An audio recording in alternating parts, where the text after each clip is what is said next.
Bonjour à tous et bienvenue au 13e épisode de Résume-moi ça. Alors, aujourd'hui, on va parler des affrontements qui ont lieu entre des chevaliers européens et des samouraïs japonais.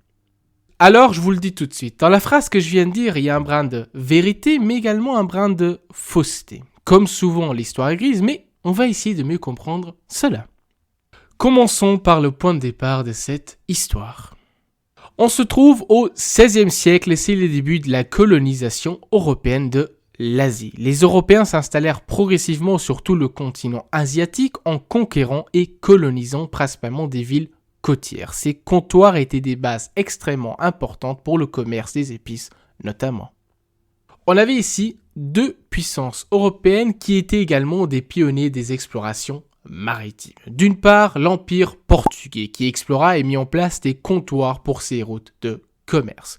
D'autre part, on avait le grand rival du Portugal, l'Empire espagnol qui s'installa dans l'actuelle Philippines qui sera connu sous le nom des Indes orientales espagnoles.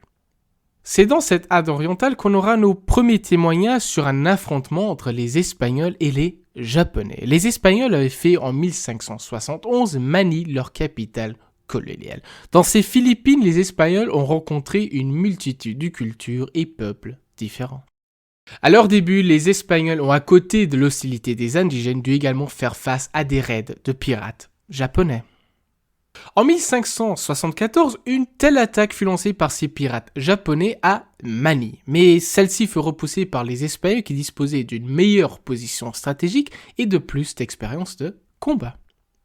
Ici, on me dira sûrement, mais attends, ce sont des pirates, pas des samouraïs.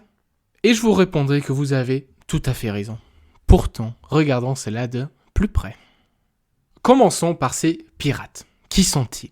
Il s'agit des wakos qui se traduit littéralement par pirates japonais ou encore pirates bandits. Néanmoins, la traduction peut induire en erreur et faire croire qu'il n'y avait que des japonais.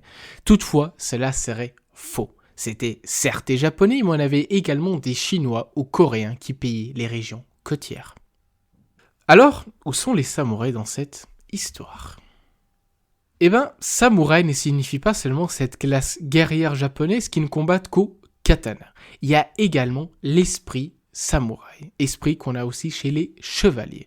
Et c'est ici l'aspect important.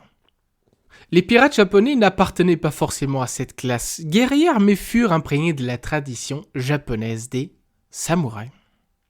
Dans les sources espagnoles, on fait souvent référence à la fougue et au courage de ces Japonais qui se démarquèrent des autres nations. Le gouverneur des Philippines, dans une lettre au roi, écrira que les Japonais étaient le peuple le plus guerrier de cette partie du monde.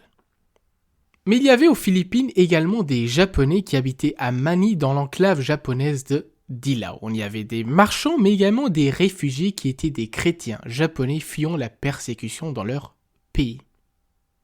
Voici un de ces couples japonais habitant aux Philippines que les sources espagnoles ont dépeint. L'homme affiché ici est probablement un ronin qui n'est rien d'autre qu'un samouraï sans maître.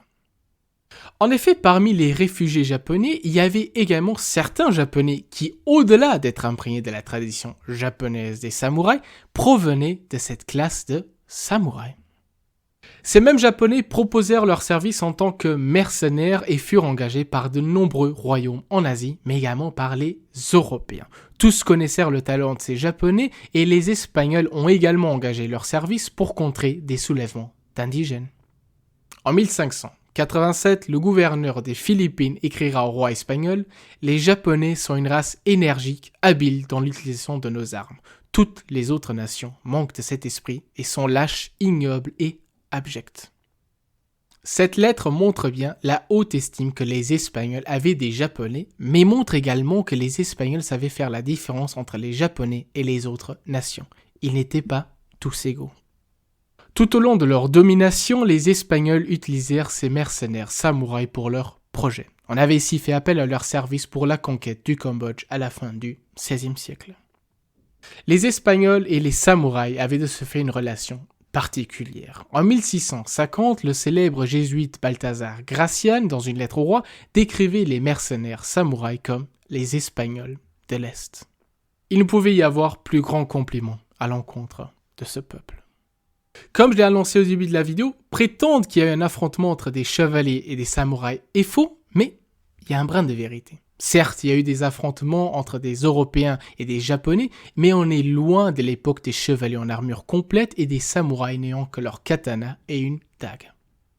Il faut se rappeler qu'on se trouve au XVIe siècle que le monde changea constamment. L'arrivée des Portugais au Japon amena un renouvellement chez les samouraïs qui commencèrent à utiliser des armes à feu. Ces armes à feu devenaient dès lors l'arme de prédilection des samouraïs. Néanmoins, l'esprit samouraï, tout comme celui des chevaliers, se transposa dans toutes ces périodes et impacta la conduite de ces hommes. De ce fait, on pourrait dire que des chevaliers espagnols ont combattu des samouraïs japonais. Comme je l'ai dit, l'histoire est souvent grise, et souhaiter que celle-ci ne soit que du noir ou du blanc empêche d'avoir d'autres points de vue. En tout cas, j'espère que cet épisode vous aura plu. Je vous invite à rejoindre ma page Instagram dont le lien se trouve dans la description, et on se retrouve pour un prochain épisode de Résume-moi ça.